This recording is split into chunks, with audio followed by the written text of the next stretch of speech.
Hello, welcome to the studio of Carini Arts. Today we're going to talk about art that sells versus art for the soul. So this morning I posted something on Facebook.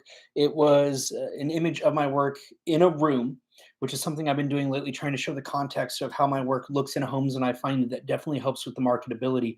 But one of the things on my mind was the idea of creating art that fits homes versus art that is for the soul. And one of the not necessarily criticisms, but some of the feedback that I've gotten over the years from people that like and connect with my work is that they love it, but they don't know if it fits for their home. So I want to ask you, do you feel that art should be created for the home? Do you feel that art should be created from the soul, or do you feel like it should be some sort of amalgam of the two? And I remember, if we're gonna go back a little bit and share a couple stories, I remember being in college and I remember learning about the business of art marketing and learning some of the tricks and things of things that were more marketable, because there is definitely a type or types of art that are more marketable than others. And I remember reading about certain studies and going into the psychology. And if I get some of this wrong, I apologize. But I remember hearing things like paintings of bulls sell more than paintings of cows, paintings of roosters sell more than paintings of chickens.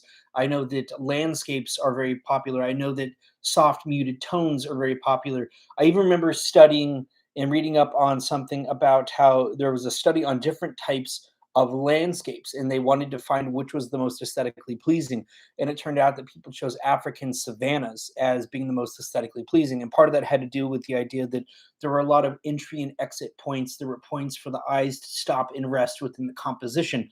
So I think that all of that is really interesting stuff, and I think that is definitely information that's good to have in your mind. But for me personally, I've been on a journey to create the art that I feel. Now, there have been times where I've had the internal debate with myself when things have been a little bit slow, or when I've wanted to just boost up numbers, or to feel like, hey, I really want to push myself more. Where I've asked myself, do I want to start lending towards work that is a bit more on the marketable side? I know the things that would sell, and I've often joked. Or somewhat joked about the idea of, hey, I know the things that could make me millions of dollars, but they're not the things that I really want to paint. And when I was getting out of college, I was doing an entire collection of German Shepherd paintings, but I didn't want to be known as the dog guy. So I was invested in that work. I really enjoyed doing that work when I did it, but I was doing that work because I was telling a story that was near and dear to my soul. And when I was done telling the story, when I had pulled it out of me, I was kind of done with that. And I didn't want to stick with it, even though I got a lot of requests for pet portraits and things of that nature. It just wasn't where I wanted to be. And for me to create something or stay in a place where I don't feel that I'm meant to be, I know that my heart, my soul, my energy is not going to be in it. And for that reason, in my eyes, it's going to be lesser work.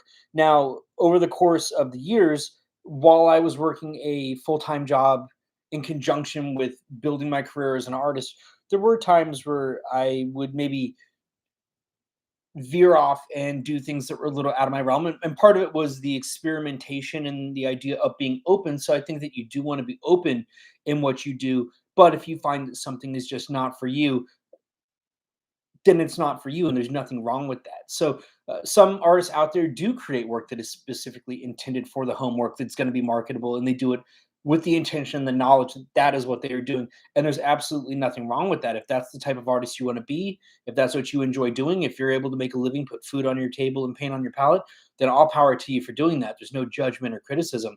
We all choose our path in life. Now, for me, I chose to stick with, for the most part, the work that is near and dear to my soul, the work that is very emotive and powerful. And sometimes it utilizes color schemes that don't necessarily, and I don't even want to say that they don't fit in a home, because they absolutely do fit in a home. They just don't fit in the idea of what somebody else has of what a home should look like in terms of fitting with the decor.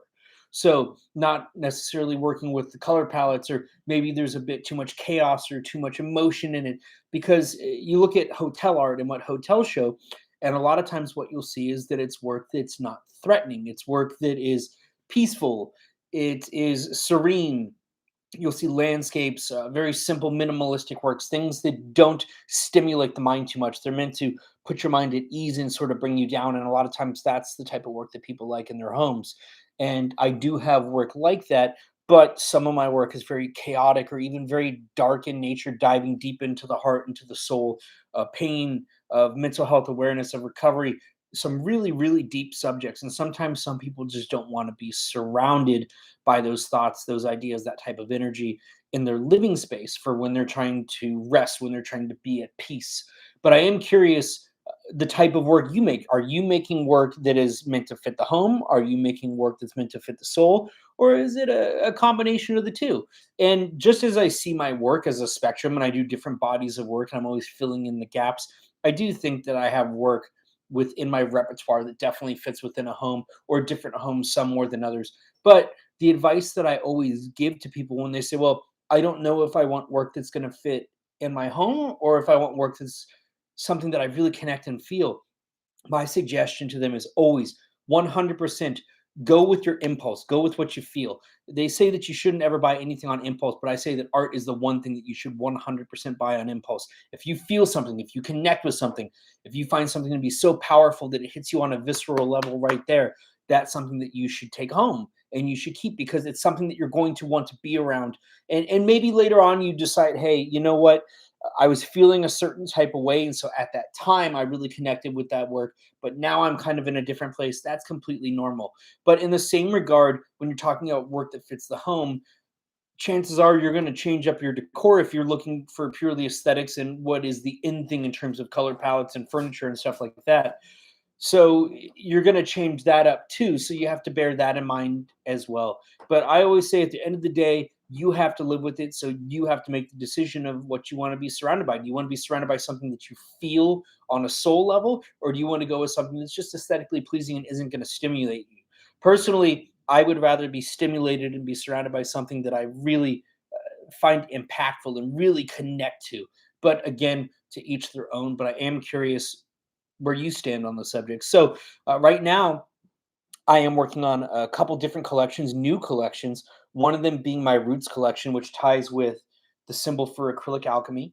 And acrylic alchemy is what I refer to my process as. And it's essentially based on a principle of equivalent exchange that a sacrifice must be made in order to obtain anything. So I just released a painting this weekend called The Last First Breath. And it's the story of a phoenix rising from the ashes. And so I worked in the ashes from a painting that I sacrificed by fire a couple weeks ago and put them into the underpainting. And there are actually large chunks of the paint or of the ash mixed with the paint. You can see it thrust into the depths of the paint on the surface level. So again, diving into concepts with my work. And I do feel like it definitely has aesthetic qualities and some tones to it that would lend towards a home.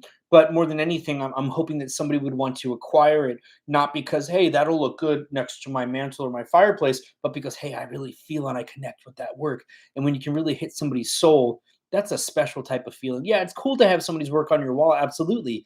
But to really hit somebody in the soul on a deep level like that, that to me really means something special. So I'm working on a new collection, my open wounds collection. So again, as I mentioned, sometimes I do work that is very deep, that is very personal and sometimes dives into the themes of pain, of struggle, of recovery, things of that nature. And so some people don't want to be reminded of things like that. And, that's understandable for different reasons. But some people do want to remember what they've been through and where they've come from and all the things they're working towards. So there are going to be people, regardless of the type of work that you do, that connect with it. But yeah, from a marketing perspective, are there certain things that I could do, or is there work that I could create that would be more marketable and that I would be able to sell a lot more of? Absolutely. I know beyond the shadow of a doubt that there are certain things that I could do and create that would sell that would probably make me a millionaire. But I would feel like I was missing a piece of myself by investing time into doing that as opposed to being true to myself and who I am. And so I choose the road less traveled, I think, in terms of making the work that connects with the soul. So I'm excited to dive more into the open wounds pieces, but I am doing some work that I do feel is a bit more marketable right now, too, in one of my other collections. It's that roots collection that pulls this element or things that relate to this element. Some people may see a tree, some people may see a nerve or a synapse, but this is what I saw flashing in my head after a 2009 assault and battery that put me in the hospital with severe eye trauma, multiple facial fractures, and a concussion. So I saw that flashing in my head, and essentially represents life going from death. So the Roots collection essentially looks like trees of sorts. And I think that that is something that's fun to work with. Working with a narrow, elongated size, something like that fits in almost any space. So, again, in that regard, it does lend towards work that fits quite literally into a home, as opposed to some of the other work that I do that's more square in format, which is one of the more difficult sizes. And I think one of the less appreciated sizes for going into a home because of the square footage and the shape, the way that it takes up space, unless you were to work in a set and stack three, like a triptych or multiples and sets and things of that nature. So, again, there's a lot of psychology in terms of what people are attracted to aesthetically. And it's a fun thing to explore as an artist. So again, I just want to hear what your thoughts are on work that is created to fit the home versus work that's created to fit the soul. Or again, I think in a perfect world we would all do both, but sometimes you can't have that. So if you had to choose one, which would you choose? That's what I want to know. So check out more of my art talks here on YouTube. You can join me on Instagram at Acrylic Alchemy, and you can join me on Facebook at Carini Arts. And I have a new Facebook group that you are welcome to join called a safe space for artists of all type. And I want to see everybody on there, from illustrators to tattoo artists to textile artists and poets and dancers and everything in between, everything that I'm missing. So feel free to join the group and to join me on Facebook and Instagram. And I will see you later. Have a good day. CariniArts.com.